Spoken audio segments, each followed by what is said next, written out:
Okay, Rap Blueprint Studios, joined by Tim Thomas. Could I just find out a little bit about the history of the building? So first off, Tim, what did this place used to be?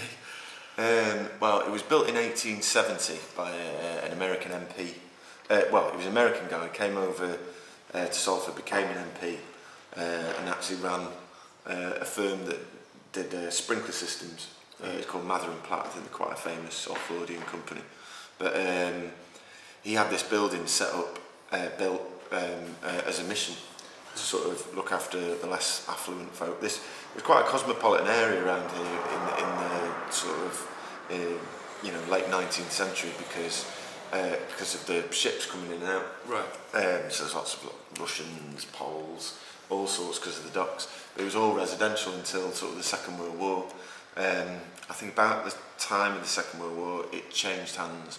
But I mean, it's got quite a nice history in terms of there was a lot of societies.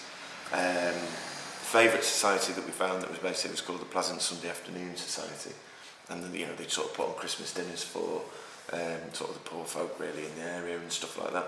They had physical culture classes, whatever they are. The Boys Brigade was here, all sorts of stuff. It's funny actually because John Cooper Clarke came here, and he used to come to the Boys Brigade here or some society, and then when Barney from New Order came in, he was a bit freaked out because he remembered being dragged here as a kid apparently as well. So yeah, it's had a lot of uses then. Basically. Yeah, it has, and then it became a raincoat factory sort of after the Second World War, because I mean the whole place got annihilated, and none of the terraces and the residential aspect really here. There's only us, the old pub across the road and the swimming bath, so it's obviously it's all factories. It became a raincoat factory, and then was a textiles storage place. Right. When we took it over, and it was just one big space before we transformed it into. So, how would that process go for you? You just saw the building and thought, did you always have the intention to turn it into what it is today? Is that exactly your vision for it? Yeah, definitely. Yeah. I mean, as far as we're concerned, we're only, this is early days. We've been here 6 years, but there's still a lot to do. We've done 2 floors. We've got another floor to do. There's the other side of the building that Elbow are based in.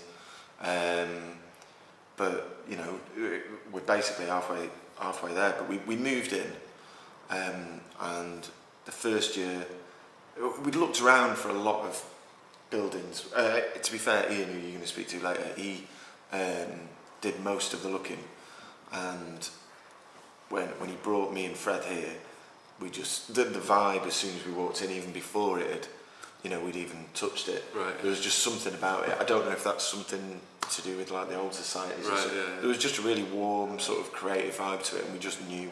Yeah. I think it's just like just you buy a house. Yeah. Instinct just said, it's definitely. And we had to fight for it a little bit, but we got it, and we spent the first year in the basement.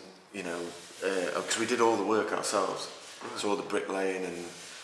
Making it, we did absolutely everything ourselves. The only thing we didn't do was laying the floor because that came with the price of paying for it.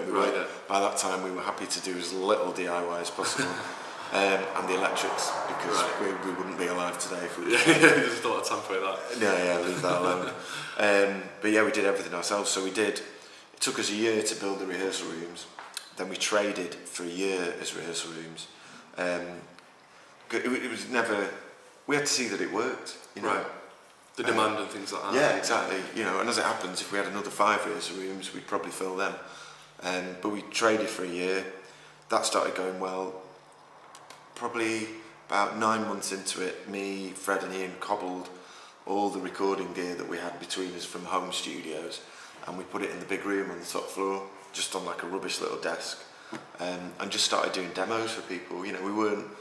We were managing people's expectations, saying the room sounds great, the gear's not that great, but we can do demos for you really, really cheap. So we just started doing that, and then I think it was about 18 months after we'd opened, we started building this floor.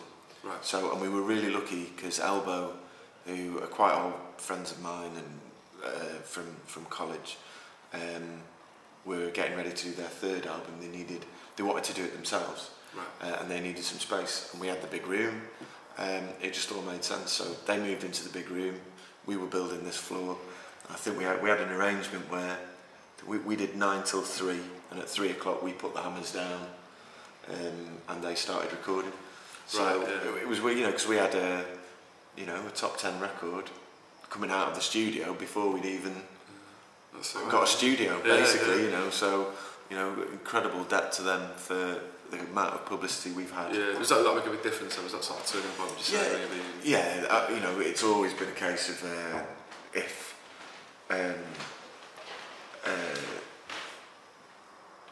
they've just always been very helpful by name checking us with what they've done. So we've just been very lucky on that point. Yeah. Feeling a bit weird with that. I was just talking about you guys then. And then it suddenly went really awkward. They were asking us how helpful you've been with the publicity of the studio. I hope you lied politely. Yes, I did. Yeah, okay. Been awful. Sorry to be Sorry. No, it's all Are you alright? Yeah, I'm good. You can edit this, it's alright. Okay. How do you fancy saying something a bit? What about Blueprint? Yeah. My pleasure. Yeah. Wicked. Do you want to do that? Can I do it now? Is that right? Get into it upstairs. You can edit it. Yeah. Oh, yeah, Is that yeah. right? Are you sure, guys? Sure. Just like Yeah. a few minutes. I'm gonna run, so I blush. This is a good one for you, mate. Alright, yeah. All right. Yeah, nice to meet you, mate. What's your name? Adam. Hi, Adam. Nice to meet you.